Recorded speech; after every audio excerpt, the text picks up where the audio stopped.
Welcome to my YouTube channel. ఈరోజు మనం March 2025లోకి వచ్చేసామండి. అంటే కొన్ని ఇంపార్టెంట్ ఫైనాన్షియల్ యాక్షన్స్ మనం కంప్లీట్ చేసుకోవాలి తొందరగా. అదే మనం చూద్దాము. So let start the video by fixing your financial basics.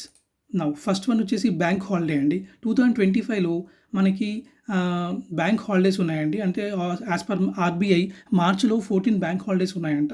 ఆ లింక్ నేను మీకు డిస్క్రిప్షన్లో ఇస్తాను. చూసుకొని మీకు బ్యాంక్ ట్రాన్సాక్షన్స్ అన్నీ కంప్లీట్ చేసుకోండి.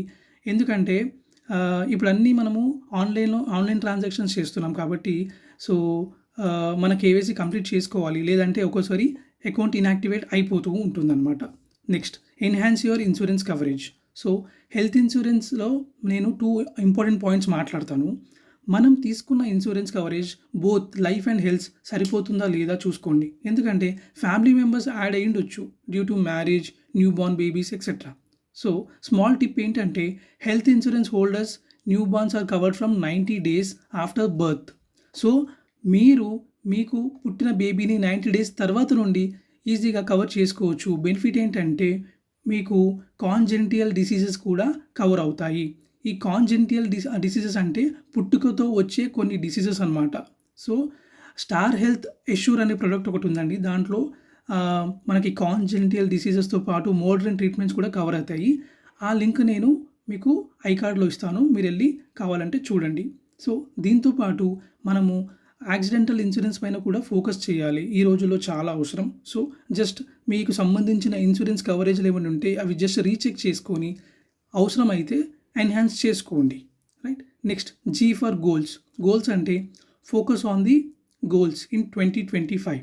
సో మనకి చాలా గోల్స్ ఉంటాయి, like financial goals, fitness goals, personal goals, retirement goals. So just మీరు ఒక బుక్ తీసుకొని రాయడం ద్వారా గోల్ పైన ఫోకస్ అండ్ కంట్రోల్ ఉంటుంది. సో ఎగ్జాంపుల్, రిటైర్మెంట్ కోసం ఒక ఎస్ఐపి చేయాలి, ఆర్ పిఎఫ్ ఆర్ ఎన్పిఎస్లో ఇన్వెస్ట్ చేయడం, ఆర్ మీ గర్ల్ చైల్డ్కి సుకన్య సమృద్ధి ఎక్సెట్రా స్టార్ట్ చేయడం. అంటే జస్ట్ ఒక్కోసారి పైన డిస్కస్ చేసిన అన్ని ప్రాపర్గా రివ్యూ చేయండి. ఏదైనా ఇయర్ స్టార్ట్ లేకపోతే నెక్స్ట్ ఇయర్కి ప్లాన్ చేసుకోండి. సో దాని ద్వారా మీ గోల్ పైన ఫోకస్ అనేది చాలా బాగుంటుంది. మీరు మీ గోల్స్ని అచీవ్ చేయగలుగుతారు. రైట్. నెక్స్ట్ ఒక అప్డేట్ ఉందండి. For update on life insurance for employees under EPFO. So మీరు ఒకవేళ వర్కింగ్ ఎంప్లాయీ అయితే అండ్ మీకు పిఎఫ్ కట్ అవుతుంది అనుకుంటే మీకు మినిమం లైఫ్ ఇన్సూరెన్స్ కవరేజ్ అనేది వస్తుందండి.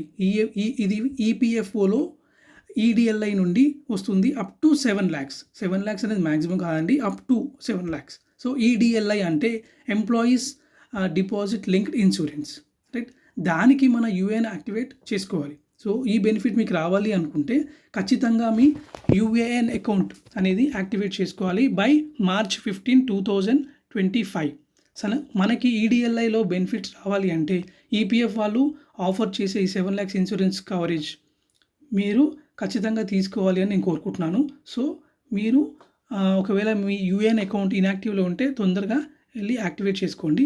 ఇంకా దీని యొక్క డీటెయిల్స్ కావాలనుకుంటే మీరు ఆ రెస్పెక్టివ్ వెబ్సైట్లోకి వెళ్ళి చెక్ చేసుకోవచ్చు. నెక్స్ట్, మనకి నామినీస్ అంటే నామినీస్ రీచెక్ చేసుకోండి. ఇఫ్ రిక్వైర్డ్ అవి అప్డేట్ చేసుకోండి.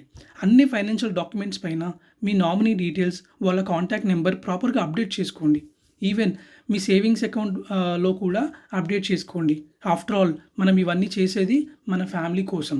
సో వాళ్ళకి ఖచ్చితంగా మీరు ఎక్కడైతే ఇన్వెస్ట్ చేస్తున్నారో, ఎక్కడైతే సేవింగ్స్ చేస్తున్నారో అక్కడ మీ నామినీస్ అప్డేట్ చేసుకోవడంతో పాటు వాళ్ళకి మీరు ఇన్ఫార్మ్ చేస్తేనే వాళ్ళకి తెలుస్తుంది.